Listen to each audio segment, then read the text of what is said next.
I'm Sheridan from Armory, and I do gunsmithing stuff, and I've been doing a bunch of bullpup kits lately, and this is the Triad from A3 Tactical.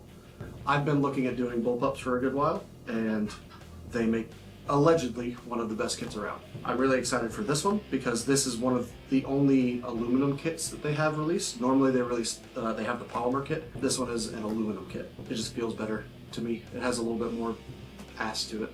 We've been reaching out to a bunch of companies, SRU, A3 Tactical, a few others, asking about doing bullpup stuff, and we went and bought the SRU. Love working with them thus far.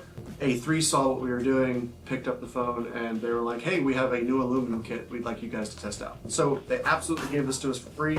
Does not give them reign over my opinion. So if it's shit, I will call it shit.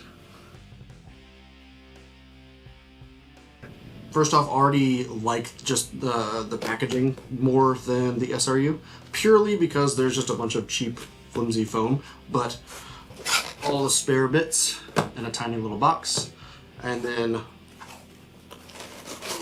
the actual kit itself right here. God, aluminum, it's really nice. Anything else? Shipping label, and that is about it. Yeah, that's right.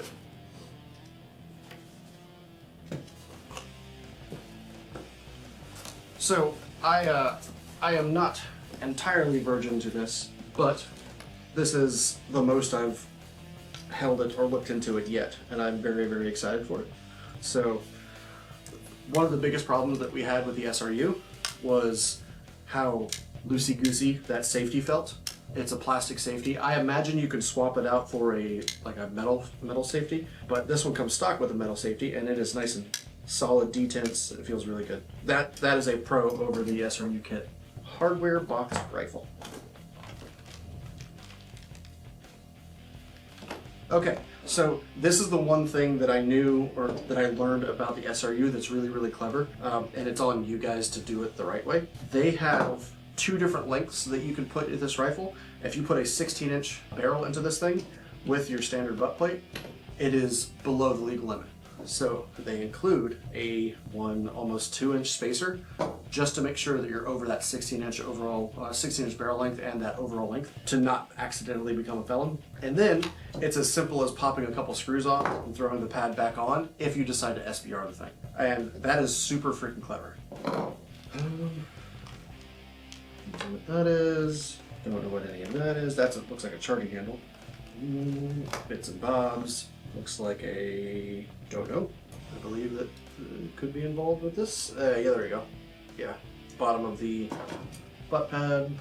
And it comes with its own trigger. Now that's cool. A raved trigger. Now I don't know if this is one of their proprietary triggers or if this is an aftermarket that I don't know about. I'm not a trigger snob, so I don't know a bunch of aftermarket triggers. I know the big names like Timney and Geisley, but other than that, I don't really care. But that feels like a really nice trigger thus far. Looks like a cheek riser, probably a buffer cap. If I'm going off of the SRU setup, they included a buffer cap for a short buffer. And then the obligatory stickers, which are going on my ball. And I have a mag right here. It won't fit perfectly because I don't have a lower in there, but yeah, I mean, just side by side. Admittedly, it's not perfect because, like I said, I don't have a lower in there. But that looks like there's a whole lot more room. That was another one of the problems that we were running into with the SRU. It was just slightly too snug. So what we did is we used a Kung Fu grip. We swapped out our Magpul grip that came on our original Aero M4 lower, and we swapped it out for a Kung Fu grip.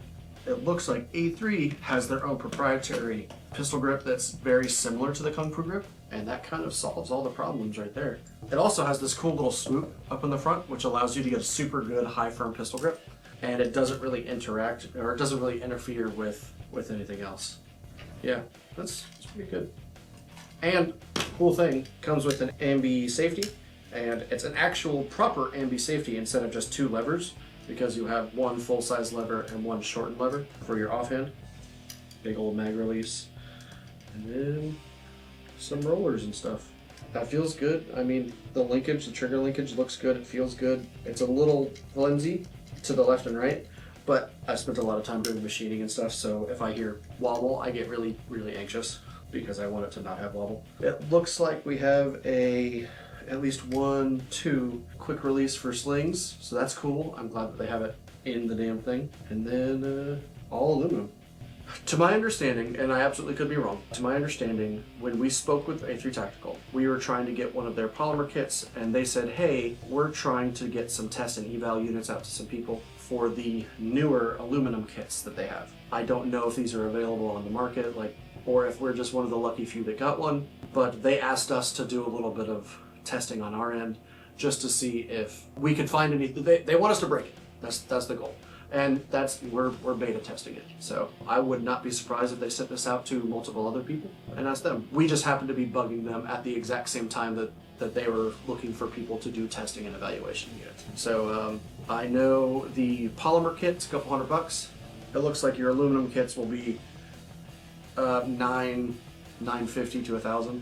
But let's in the future build this up and either talk shit or praise it.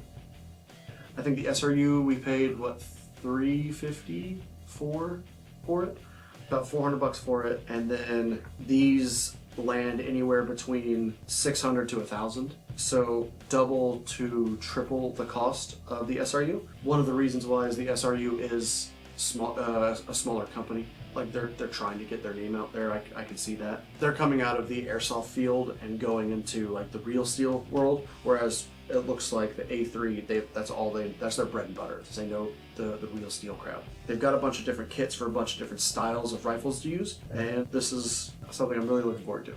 You're always going to get better performance with an aluminum chassis. I could very easily beat somebody to death with this. Like, that's cool. Fit and finish feels good, except for these back corners right here, which I believe are covered up anyway, so that won't really be a problem. Assembling it, just make sure you don't cut your fingers. But everywhere else seems to be nice and rounded off. Yeah, man, this looks good. I don't know how it's going to be to assemble it onto an AR, but thus far, initial impressions, this thing looks pretty skookum's frig, and I'm very excited to work with it. I would have to put it on a scale, but it feels like double the weight, which that's what you're going to get. You're getting a solid hunk of aluminum as opposed to injection molded plastic. So I've got a couple builds in mind.